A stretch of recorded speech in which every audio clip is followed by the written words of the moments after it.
In May 1948, as David Ben-Gurion and other Zionist leaders were preparing to declare Israel's independence, U.S. Secretary of State George Marshall strongly objected to the move, predicting the entire Jewish population would be massacred. President Harry then Truman declared an arms embargo on the emerging Jewish state. Similarly, in the Suez Crisis of 1956, President Dwight D. Eisenhower denounced Israel's decision to join the UK and France in eliminating the threat of Gamal Abdel Nasser's Egypt, and tried to punish Israel with sanctions. In 1967, President Lyndon B. Johnson repeatedly warned that if it preemptively struck the Arab armies, Israel would not receive U.S. support. And twice, Israel destroyed enemy nuclear reactors, in Iraq in 1981 and Syria in 2007. Despite Washington's resistance. In true fashion, the U.S. now seems to be working against Israel completing its goal of eradicating Hamas from Gaza, a goal that the Americans, just a couple of months ago, openly supported, and Israelis very much appreciated. The Wall Street Journal reported this week that the U.S. is pushing for a ceasefire deal that could stop the war in Gaza long enough to stall Israel's military momentum and potentially set the stage for a more lasting truce. Despite Israel's extraordinary efforts to avoid causing civilian casualties, U.S. administration officials began to complain that Israelis were not doing enough. Far too many Palestinians have been killed, declared Secretary of State Antony Blinken, and Vice President Kamala Harris suggested that Israel had failed to abide by international humanitarian law.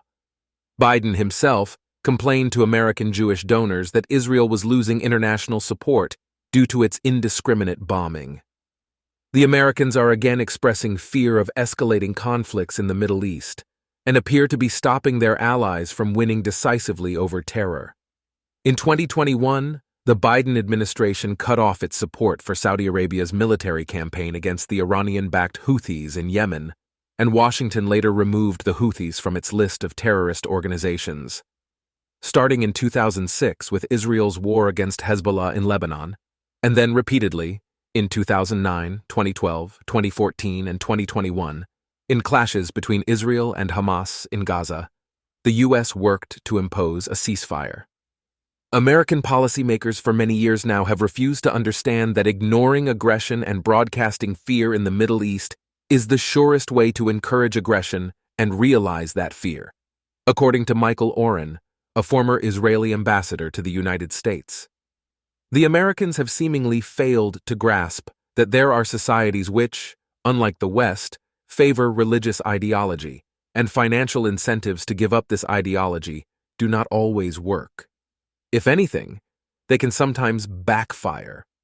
Additionally, the Americans still have not learned that thwarting mini-wars before their allies have won results in larger wars that can engulf the region, if not the world.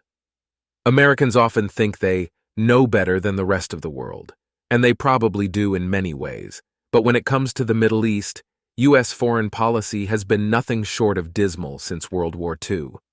And I'm not just talking about Israel. The Americans deserted Ben Ali in Tunisia, Mubarak in Egypt, and Gaddafi in Libya. For many Arab leaders and on the so-called Arab Street, Russia and China are now much more trustworthy than is the United States. In Israel, we are starting to cast serious doubt over whether the Americans have our country's best interests at heart. This week, the Biden administration rebuffed a temporary buffer zone the IDF is establishing on the Gaza side of the border with Israel, until Hamas is completely removed from power, even though a buffer zone is actually what is needed after attacks such as those on October 7th. The U.S. has also pressured Israel to refrain from dealing a lethal blow to Hezbollah in southern Lebanon, so that Israeli residents in the country's north can feel safe and secure in their homes. For Israel, already engaged in a complicated struggle with Hamas, degrading Hezbollah is a matter of national survival. Instead, the Americans are opting for diplomatic negotiations to enforce UN Resolution 1701, which was passed in 2006 and instructed Hezbollah to move its forces several miles north of the Israeli border. Hezbollah, of course, immediately ignored the resolution and proceeded to mass on the border. Thus, negotiating with terrorists is only an invitation for more terrorism, which you would think the U.S. knows after some 20 years of recent wars in the region. To add insult to injury, American leaders during the last few weeks have been asking Israel, a country tremendously traumatized by the October 7th savagery, to contemplate a neighboring state for a people who overwhelmingly support the Palestinian terror attacks on October 7th, according to multiple polls. Speaking at the World Economic Forum in Switzerland 3 weeks ago, Antony Blinken said, "The question now is Israeli society prepared to engage on these questions? Is it prepared to have that mindset?" Biden's administration is thus honing in on a new doctrine involving an unprecedented push to immediately advance the creation of a demilitarized but viable Palestinian state. There's only one problem. The Palestinian Authority that U.S. Democrats want to revitalize is profoundly unpopular in the Palestinian West Bank, and Gaza continues to lose literal ground to terror cells and still pays terrorists to murder people in Israel.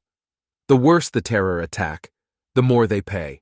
Right now, the very mention of a Palestinian state, against the backdrop of October 7th, signals to the Palestinians that terrorism is an acceptable pursuit of liberation and human rights. All this will ultimately mean is more dead Jews and an increase in anti-Semitism across the world. For over 50 years, the American left has tried rebranding the Palestinian cause by camouflaging Palestinian terrorism with the slogans of America's civil rights movement, wrote historian Gil Troy. It aims to place American Jews, the vast majority of whom identify as some form of Zionist, outside the bounds of normal American morality, while stigmatizing Israel with America's own historical guilt over race relations. Then yesterday, Biden signed an executive order to slap sanctions on Israeli extremists, a sort of twisted moral equivalency between Hamas and Jewish attacks. I have zero tolerance for settler violence, but this ridiculous decision shows gross mismanagement of the Israeli-Palestinian conflict within the White House.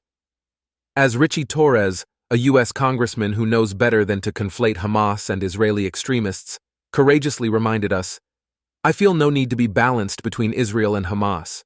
One is a democratic ally of the U.S., the other is a genocidal terrorist organization oppressing both Israelis and Palestinians. Better to be right than to be balanced."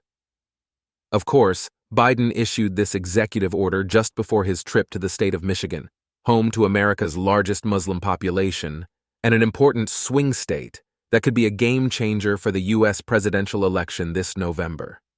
In a politically cheap, short-sighted move, Biden's executive order sends a dangerous message to the world, one that will unfortunately embolden terrorism, since these directives are highly unfavorable to Israel and utterly meaningless to the real issues of war and peace.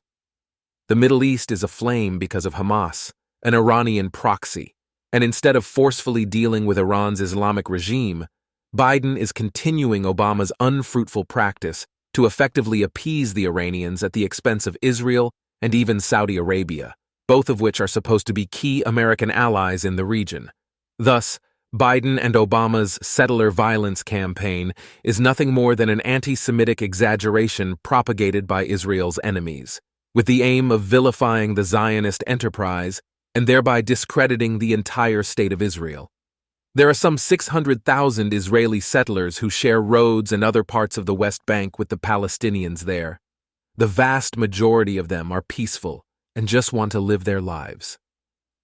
Every country has a few bad apples, the U.S. notwithstanding. But just like the Jews eradicated malaria from British-era Palestine in the 1920s, which led to a surge in the local Arab population, today's Jewish presence in the West Bank adds more economic opportunities for the Palestinians, whose local economy is overflowing with corruption, nepotism, and kleptocracy. As one Palestinian from Gaza City recently said, "Zionists are an inevitable part of the solution." Someone might want to share this with the Americans.